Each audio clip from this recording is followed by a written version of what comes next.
Yeah, you see, Eric, you should have read some of those books. Well, I tried to read The Subtle Art of Not Giving a Fuck. I'm just not good at reading. That's the problem. Sorry, I shouldn't. Well, just to clarify, I can read, but I just can't. See, I was wondering. I heard your snickers there. Like, yeah. Sorry, just the way you said it. But yes, yeah. I mean, I know you, but maybe other people are like, Jesus, this guy can't read. I've seen you read lyrics.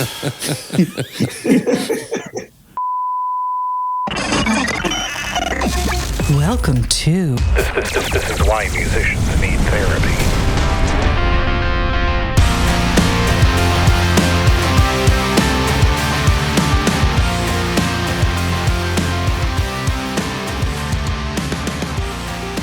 Hey, everybody, and welcome back to This Is Why Musicians Need Therapy. My name is Rich Davidson, and I'm joined, as always, by my good friends Eric Forbes and Craig Henry. And I have to tell you, there are some conversations that are just so easy to have, so invigorating, so interesting. And that is precisely what happened on this episode. Joining us again for this episode is our good friend Jon Andre Moore, or as he's affectionately and professionally known as, Jon Jon. What does it mean to get better mentally? Is it something that you ever really finish, or is it a lifelong process? Well, that's what we talk about. We explore the role that therapy plays in our lives. We talk about the books and resources that have challenged the way we think and some of the habits and perspectives that have helped us grow. We even dip our toes in the mystic waters of woo-woo. As always, the episode has its fair share of deep moments. There are also plenty of laughs along the way, as is pretty typical for us. And that's really what this podcast has become for us. An honest conversation about music, mental health, and trying to figure out life without taking ourselves too seriously. And mental well-being is a subject that we all can relate to because we're all looking to get better. So whether you're a musician or not, we hope you can get something out of the show. And speaking of the show, if you enjoy what we're doing, we'd really appreciate your support. Give the episode a like, a follow, a subscribe, whatever you're listening to. Leave us a review. Drop us a comment. We'd love to hear from you, good or bad. Whether you like what we're doing or you don't, let us know. And if there's someone out there that you know that could use this conversation, or somebody who simply loves listening to people talk about music and mental health, we'd be honored if you share the show with them. All right, enough talk from me. Let's get into it. Enjoy, everybody. I guess this question goes to anyone. A year or two, about 2 years ago, I started getting into just kind of reading books about don't judge me, whatever, because I think there is actually some, not that I need scientific proof to back things up, that's not the point, but a little bit woo-woo, but like abundance and vibration. Yes. And I have kind of loosely come to the conclusion that it's a thing. If you're taking those shitty gigs, if you're just being beaten down, that's what you're telling the universe, that yes, I resonate with being taken advantage of, and so you will just keep getting those things thrust into your life, you know. Yes. Yeah. 100%. Oh man, I gotta figure out what the book was. I literally just read one that Mandy's parents suggested that was about money abundance specifically. And so Greg, I'm fully there with you about mindset change. I am on that woo-woo stuff just a little bit, where it's like the universe does give to you what you're putting out there. Yeah. That thought's kind of just come into my life. I'm not really too experienced with it. So what do you mean woo-woo? It's a little esoteric. It's a little... Is that what it's called? Like that's how you find stuff about that? Woo-woo? Yes, you just Google woo-woo. Yeah. Dude, it'll come up. Like it's low-key, like... Mandy uses that. Like I know other people who use that term just because it's like, I don't know how you define it. me either. It means like I said, here I am trying to justify it with science. You can't, whatever. It's beyond. It's energetics. It's feelings, man. It's peace and love. It's, you know. That's perfect, though. That's really perfect. Woo-woo refers to ideas, beliefs, or practices that are based on mystical, supernatural, or unscientific claims rather than rational proof or facts. Well, see, now there you go. Well, yeah. That sounds like someone who doesn't mess with woo-woo stuff. That's a little judgy. Craig's version is much better. No, I don't know. That's a whole nother can of beans, right? I mean, that the universe gives you what you say you'll accept, right? Oh, 100%. It's very much like the what we could say like law of attraction kind of thing. Yeah. That's like I've done Grow Rich. I've done multiple John C. Maxwell books. I've done the Speaker. I've done Letters from Esther or Letters from Abraham. Like it's read. Oh yeah. Jensen Sherrod, you know her books. No, but I would totally take a suggestion. You are a badass. You are a badass. Oh yeah, you're a badass. Yeah. Yep. I've suggested that to other people without having read it. Yep. That and Subtle Art of Not Giving a Fuck. And every person I've suggested Subtle Art of Not Giving a Fuck to thoroughly enjoyed it. He bought me a copy of that back in the day, yeah. I bought Eric one. Did you ever read it? Yeah, Did you ever read it? Totally. Because it sounds like you didn't. He's cured. Well, so here's a question then. And maybe I know it's kind of a broad question, but what do you guys get out of those things? What do you get out of those books? I mean, if you could just kind of summarize it. Confidence, faith and confidence is what I would say. Like it's not Absolutely. like faith necessarily, like faith in God or whatever divine entity you're talking about, but like faith and confidence in like it's always going to be okay. Like it really is always going to be fine. And I really also there's like a certain kind of power that I think that you hold on to in understanding that I really do get to kind of control this. But I'd say so there's confidence and faith in decision making, especially and what life is going to give you. I would say. Is there a sense of kind of perspective in how you fit into the whole experience? You know, the whole thing. I don't know, kind of a humility type thing where, as far as just maybe social anxiety type things go, or you know, difficulty with confrontation or having difficult conversations. You know, if you can get a sense of it doesn't really matter that much. You know, people aren't thinking about me as much as I, you know, am imagining that they are. So I would say the biggest thing, my takeaway from reading those sorts of books is it sort of stigmatizes the desire for money, which we just poo-poo, you know. Not everyone, but I feel like I grew up in a family where people with money were not necessarily bad, but they were other people or something. I don't know. Money was bad, and I think my biggest takeaway was that no, money is just energy. It's just a transactional thing, and that's okay. You can sort of decouple yourself from wealth. It's about energy. It's about, like Jon Jon said, it's about confidence. It's about self-worth. It's about abundance in, you know, believing in yourself. And that is energy, and that can transfer into, you know, a monetary value, but that's not the main thing. But it will come if you in turn reflect that value back onto yourself. Is the goal to kind of just live in complete and total authenticity and gratitude? Gratitude, yeah. Gratitude, straight up, absolutely. Yeah, you see, Eric, you should have read some of those books. Well, I tried to read The Subtle Art of Not Giving a Fuck. I'm just not good at reading. That's the problem. Sorry, I shouldn't. Yeah. Hey, Next month. So me and a couple of the other guys at work, we do like a little challenge every month. And like this challenge, part of our challenge is reading 15 minutes every day. And we're going to do another challenge next month. If you want to join in, let me know. Well, just to clarify, I can read, but I just can't. See, I was wondering. I heard your snickers there. Like, yeah. Sorry, just the way you said it. But yes, yeah. I mean, I know you, but maybe other people are like, Jesus, this guy can't read. I've seen you read lyrics. I can't focus. Maybe that is what I should have said. It's just because he can't read. But I can't focus. Like I will read a page and then like I.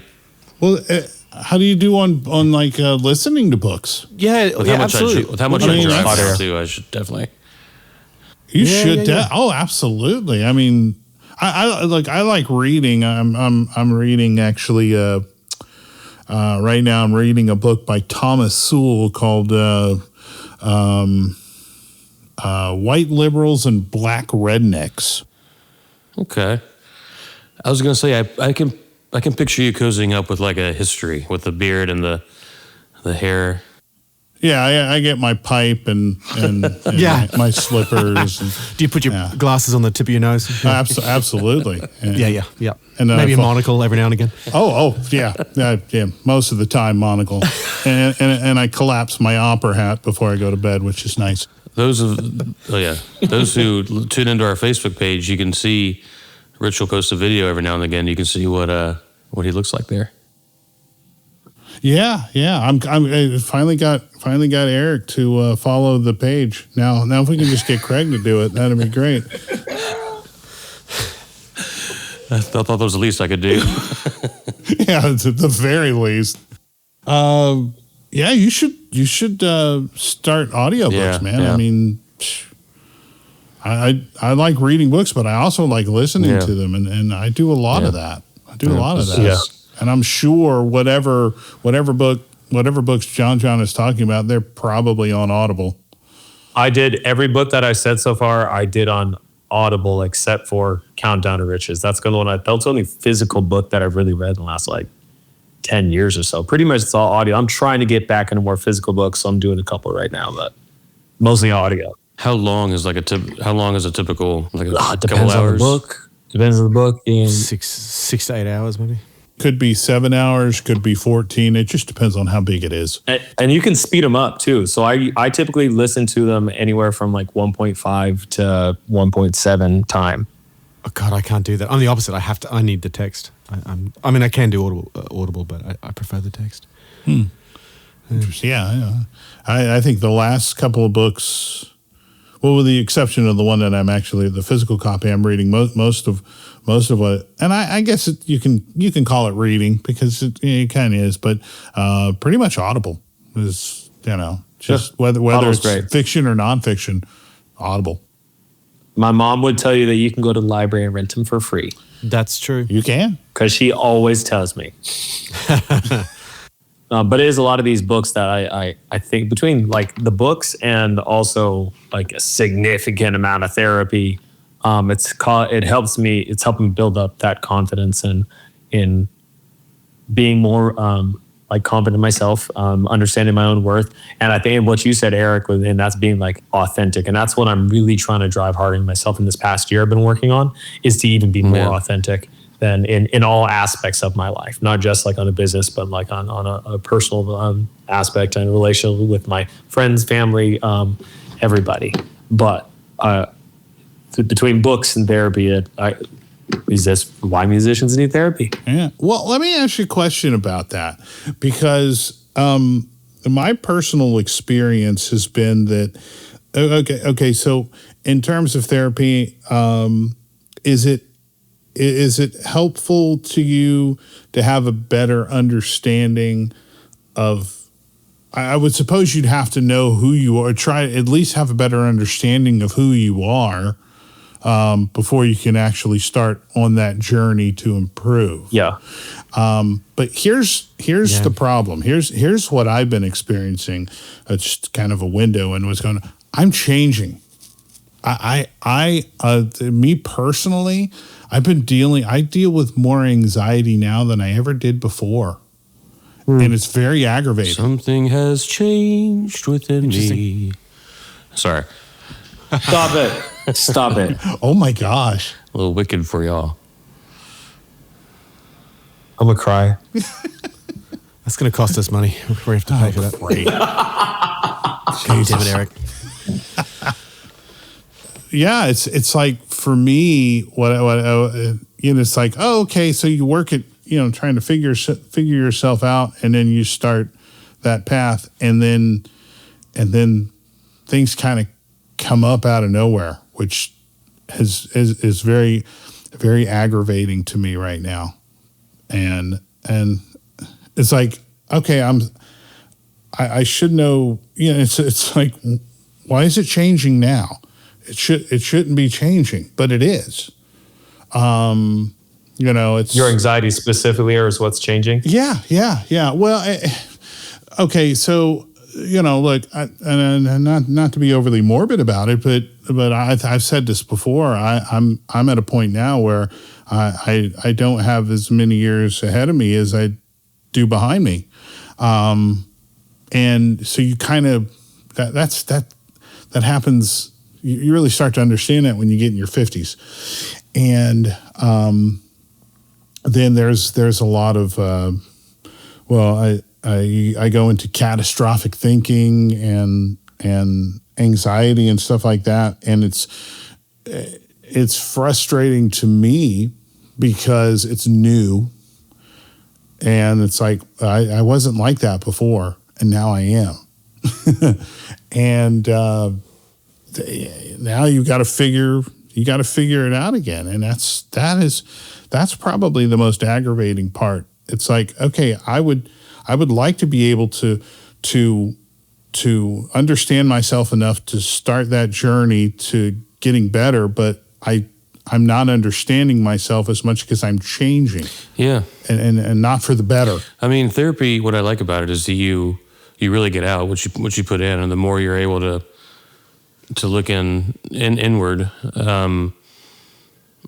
is the better potential you're going to have for finding ways to change your thoughts. And then I think it's, of course, really good to have someone listening to that can offer a different perspective and can teach you things about yourself that you didn't know.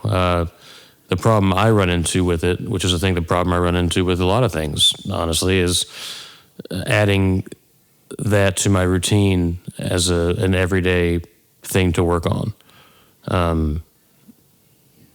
And it definitely takes everyday effort and prioritization, and that's the part of it too, and that's the part that gets me. That's the part I have to work on. I mean, you could do it casually though if you wanted to. You could casually work on your things, but then I mean, the progress is just pretty slow, and or stagnant. Because like, let's say you have, for instance, so what got me started in therapy originally was I realized I was having pretty bad body dysmorphia issues that I didn't understand before.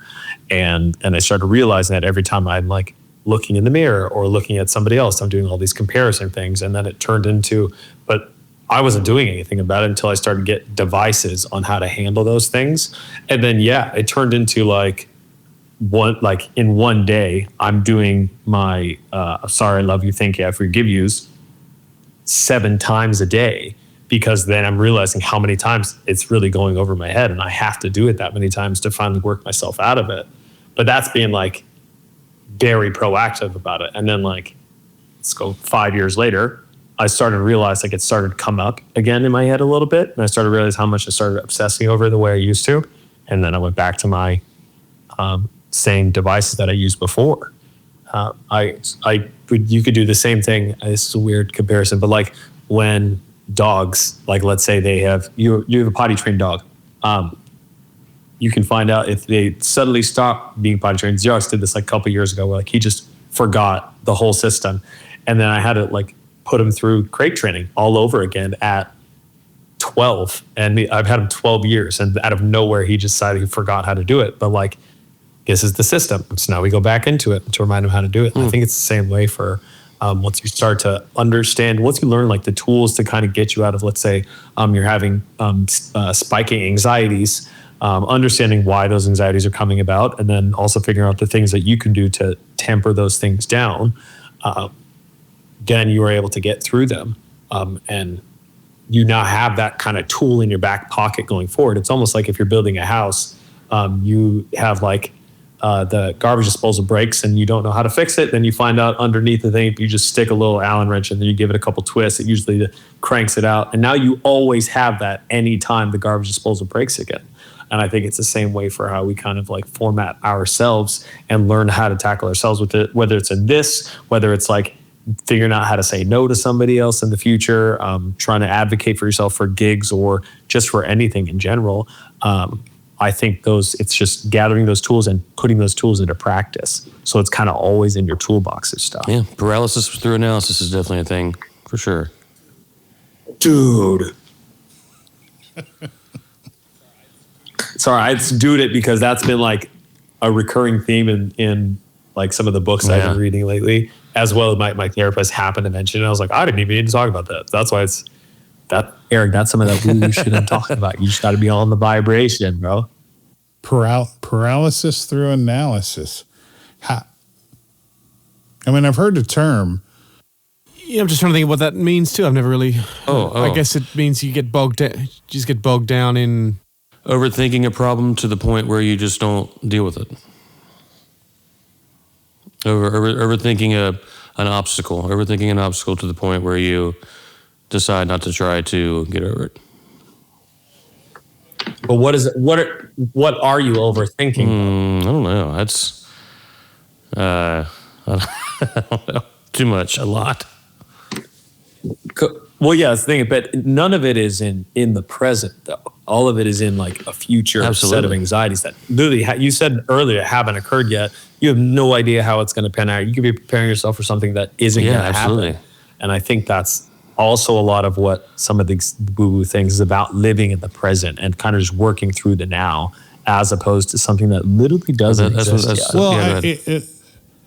Well, it's just I've said this quote before, but Mark Twain said it. He goes, my life has been full of one catastrophe after another, most of which never actually happened. Yeah. And I think we do. I know I do that, and I think that's kind of the root of my anxiety these days is catastrophic thinking. Always going to the worst possible scenario, regardless of what it is. It doesn't matter. And we talked about that. I mentioned that to you, Eric, and where really that comes from is that the brain does not deal with uncertainty very well at all. It's a very unnatural place for the human mind to be at. So it will create a solution. It will create that, even if it's terrible, because it's better than not knowing. So if you're having some sort of medical issue, and you don't know what it is, and the doctor said, well, we're going to keep an eye out on it, which is the worst thing some people can hear. It's actually quite reassuring, but it's not for people who have a health anxiety. Your brain will come up with the worst possible scenario because it's better than not knowing what's happening. And, it's just, now that's different from overanalyzing something and then not doing anything about it. But that just came to mind when you guys mentioned it. And to bring it back to what I said at the beginning, and to that situation of trying to say no to something or someone, that uncertainty is filled with, well, if I say no, then I'll never get that opportunity again. So you create a ending that hasn't happened and likely isn't going to happen. So yeah. Well, and so in that case, you kind of have to say no to yourself. which easier said than done, but There's have you guys seen This Is Us? No.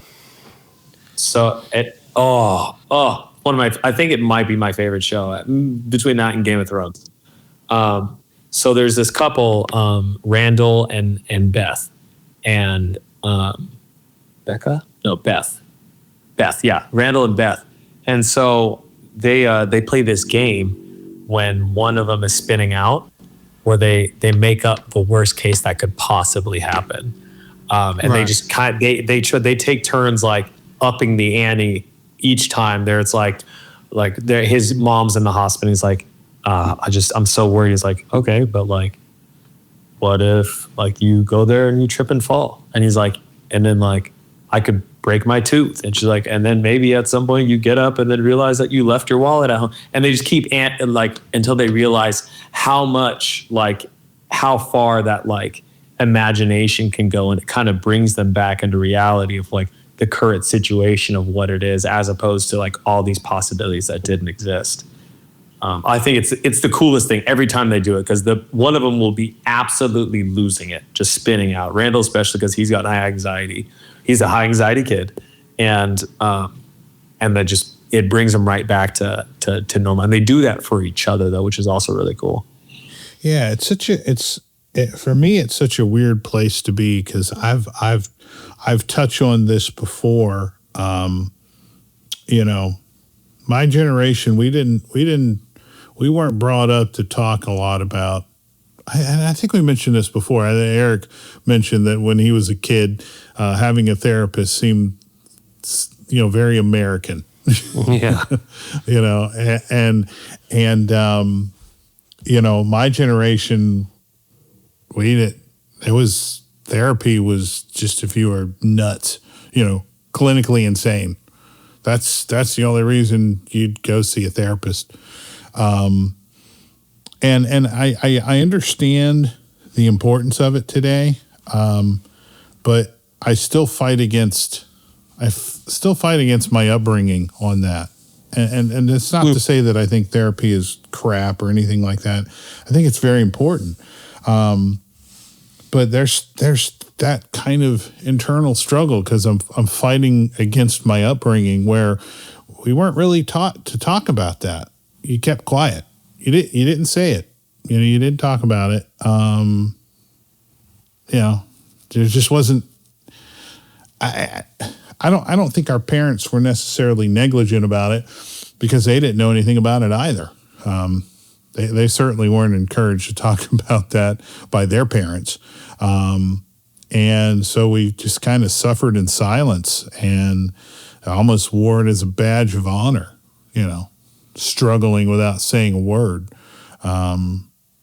And look, sometimes the best advice is just to kind of pick yourself up and get moving, but that is not a one-size-fits-all solution. No. It simply isn't. Unfortunately, there are a lot of people in my generation that believe that that's something that works every time, and it doesn't. But it's tough, I've been around a lot of people in my own family and friends who, and myself, who struggle with things, and it starts to give you a little bit more grace,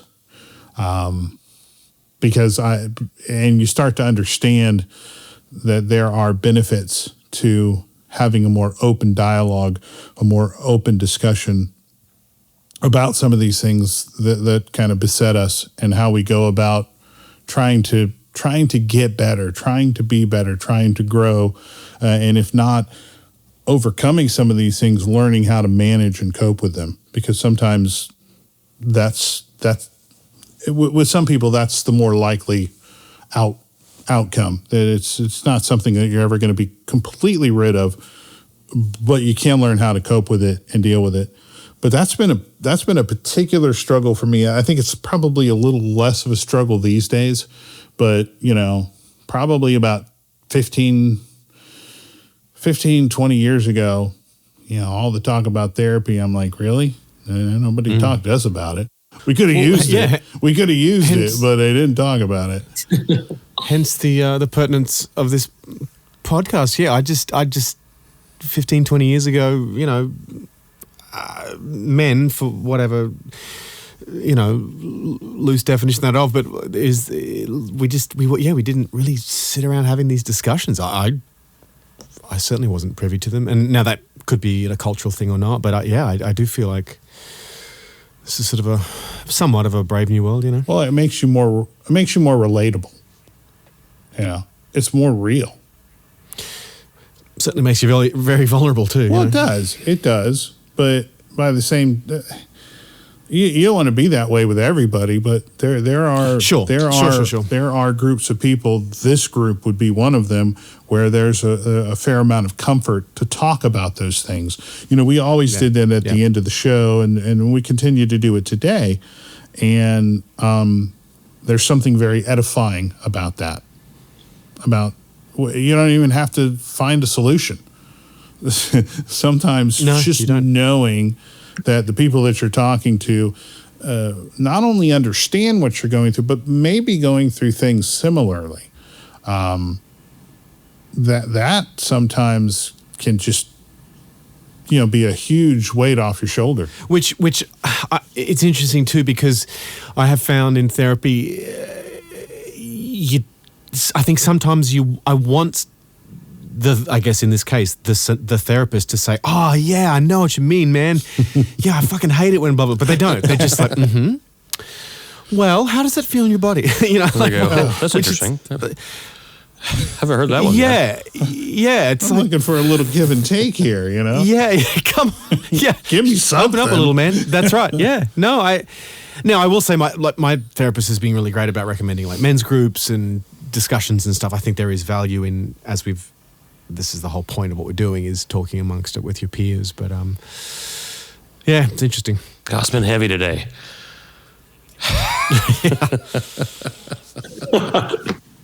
But it's good. Well, I think it's that good. heavy. No, it's good. It's good. It's good stuff. I mean, like I said, I think if you can think of it as a long term, kind of constant thing to work on and be a little better every day. It's just kind of what I try and break it down to. Is helpful, but I mean, you can't expect overnight to change your internal monologue, your thoughts, your positivity, your peace of mind. Yeah. But you can change those things if you kind of prioritize that in your routine.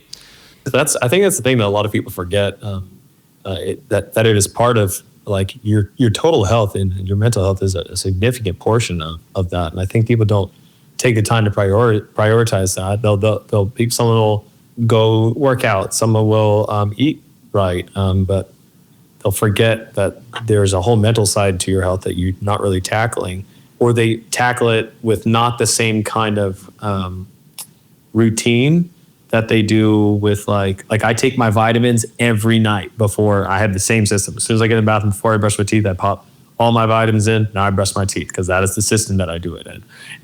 But I made sure to do it that way, that regimented, so that it is not. It happens sometimes and it doesn't happen sometimes. And I think that Eric, you're right, that is a piece of it. Is you have to prioritize that, make that part of your routine in some way, shape, or form if you want to experience a change in something like that. I guess the question, I'm going to try to word this properly. I don't know if I can, but what are your expectations when it comes to therapy? I mean, for example, I don't think you walk into it thinking, well, after 4 years, I'll be done. Yeah. But we all know it's a process. And the process is different for everybody, because everybody is experiencing something slightly different. What are your expectations? Are you just fine with just incrementally getting better? I mean, obviously it's not realistic to think that you could go in and 6 months later you're fine. What are the expectations something that you think about when you're in therapy, when you're doing therapy, or is it just, well, the process is the process and it will take how long it takes? Well, like, are you going to get discouraged if you don't feel like you're progressing fast enough? No. And to answer, and that's a question for everybody. Yeah, really. yeah. To answer your question, I don't think about expectations. I don't think I do. I think about learning. I think about learning and Yes. and just hearing a different perspective, a different angle on my life. You know, someone seeing it from a different side. So I just think of that. I don't think of. I do think of in terms of like, here's a problem I would like to solve, or here's a trigger I would like to take away the intensity of, or you know, I do think of it in terms of that, but I don't think of an end goal in mind, really. Yeah, I think it's a bit like the fitness analogy. Like what didn't Jim Gaffigan have a thing about? He's like seeing fit people at the gym. He's like, you're done here. Like, go home. Go home. You're done. You're never done. Like, you're there. You've reached the finish Or after line. you make $1 billion, just get a plaque saying you won capitalism. Good job. That's right. Yeah. Hang that above your fireplace. Yeah, because I think we just look at things like that. It's like, okay, if I'm going to go to college, if I continue on, at some point I will be done, and you know, it's the same thing with work. Well, if I work long enough, eventually I'll have enough money and I can retire, and then I won't have to work. So there's a beginning and an end. Okay, defined. But that doesn't work with therapy, and I wonder if people. I know that I won't mention any names, but I've talked to people that are like, well, I need to get there and I need them to fix me so I can move on with my life. And I'm like, at that time, I didn't know a whole lot about therapy, and I was going, I don't think it works that way. Yeah. I think that for something, let's say you have like a irrational fear of stairs or something that really inhibits your life. I think there is like, it's easy to feel like, okay, now you've been cured, quote unquote, of a thing. But I think when it comes to, like Eric said, going into therapy and just trying to learn more about yourself, I would say that I go in typically with a directive of some kind, but the way I'm able to get to that directive is just learning more about myself, and there's a curiosity in there. I think that it doesn't necessarily end. I think, like, for me, when I first started therapy, I was going every single week, and I went every single week for probably my first 2 or 3 years. Then I was like, I'm feeling pretty good. I've been coming to sessions and haven't had the same kind of like stuff that I need to work on so intensely. So then it turned into like every 2 weeks, and then it turned into every 3 weeks. But then like recently I went back into every 2 weeks again. And then there was like for like a month, last month, I just kept feeling like I was going through stuff all the time, that I was having a hard time processing myself and trying to figure out why am I not thinking about this in a way that makes more sense? And so I went back to 1 day a week again. My buddy, who was seeing the same therapist as I was, he doesn't see her anymore, but every now and then he'll set up a session when he just can't get through something in his own. Because one, she also knows him, so she's known him for the last 7 years and gone through all the things with him. And so when he is like, I literally can't figure this out on my own, he'll hit up Lulu, and then they'll have a whole session. And then he feels right again. And that's where I think therapy eventually starts to form into. But I haven't hit the end yet. What is like a perfect correlation between, it's an overall health, right? Your physical health and your mental health, and why do people work out to feel better? Get laid. Sorry.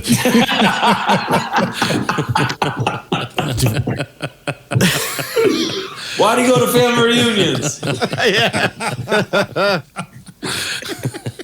That's it, Craig. That is that's what it all comes down to in the end, really, right? I mean, come on. Come on. I pulled the petting zoo on it, and it did it. Nobody laughed. I said, "Why do we go to petting zoos?" And nobody laughed. I was like, "Guys, okay, I'm never doing it." I think I'd like the petting zoo better than the family reunion. I like that. Yeah. But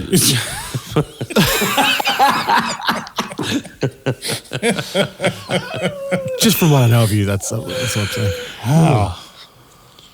But yes, we do go work out. Eric, you say we go work out for what again? I don't know. Actually, I don't think you said why. No, we didn't. Sorry, I absolutely derailed everything. Hell if I know now. Yeah. I was saying, you do it to feel better, and the gym, your physical health, fitness is a lifelong pursuit, right? As your mental health should be. There we go. I'm done now. So, like, in the same gym analogy, there was a time where I was using the gym mostly to get laid. That is why I liked going to the gym, because I thought it would help. But now I very much use it. Now it's the way that I tackle the gym now. What I use it for is much more for literally like I'm trying to stay healthy. And that's really what it is. I used to be an ego lifter that's trying to get all I cared about was lifting heavy weight and pushing heavy weight as much as the weight as I could. And now it's like, how does my body? What's the best way to help my body function in the future and to protect myself so that I have longevity physically? And that's the stuff that's what I use the gym for now, which is literally not the same directive I used to use it for before. Yeah. Well, I'm with Craig. I usually get laid, and I've been horribly disappointed. Not been working out for me. Get your money back. Yeah. Yeah. Oh, well. Yeah. What are you going to do? Yeah, so, if anyone, to summarize, if anyone asks you to do something you don't want to do, tell them to kiss your ass, and that's it. That's really it. Kiss my ass, read this book. You're a badass. That's the best way to put it. All right, guys. Well, I guess that's going to be it for us. So, Jon Jon, thank you for joining us. It's been... Yeah, great chatting with you, Jon Jon. It's been good. It's been too long. Yeah. And thanks, guys. I miss y'all for real. If any of our listeners happen to be in Houston, go see Jon Jon at Pete's Dueling Piano Bar. Oh, and Craig, you and Rich might not know this now unless you've seen a video. I saw a couple of videos, but Jon Jon plays the fiddle now. I did. I saw that. Oh, shit. I saw that. Yeah, I have a video compilation waiting to put up because I did record myself when I first got it. And then like one lesson after like 2 lessons and then me performing it on stage, which might be the best recording I got of it. Mandy sent me a video. It was like the first time you tried it. Oh, that's cool. Or maybe you sent it to me and she commented. I can't remember, but I'm like, oh, damn. How about that? Playing the fiddle. Eric, you need to find Jon Jon's teacher. What did you say you found a teacher that you wanted to learn how to look down to Georgia? She's like, I told her I wanted to learn. I went down to Georgia, and she was like, "Oh no, we're gonna work on long bows for 30 minutes." It's like, oh well. Oh my gosh. I my first teacher. I tried 2. So the first teacher I tried, she was the violin teacher at one of the colleges out here. And that's all, dude, I didn't even play a note. I had an hour lesson and I didn't play a single note on the violin. I think I held the bow and that was it, bro. And then I ended up finding a college student at Rice University. And she was like, just, she very much, I shouldn't even know the song Devil Went Down to Georgia. I was like, what?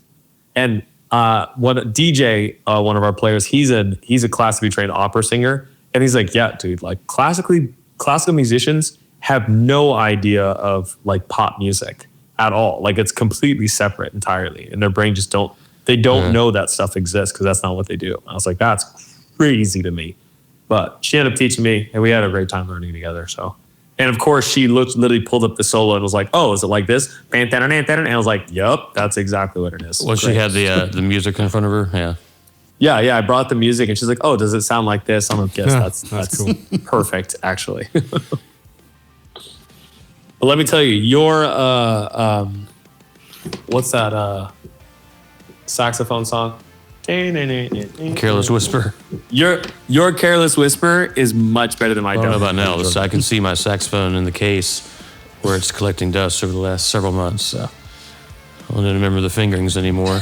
It's one of those things I can play it at home, and then once it goes out of the house, the saxophone just stops working. So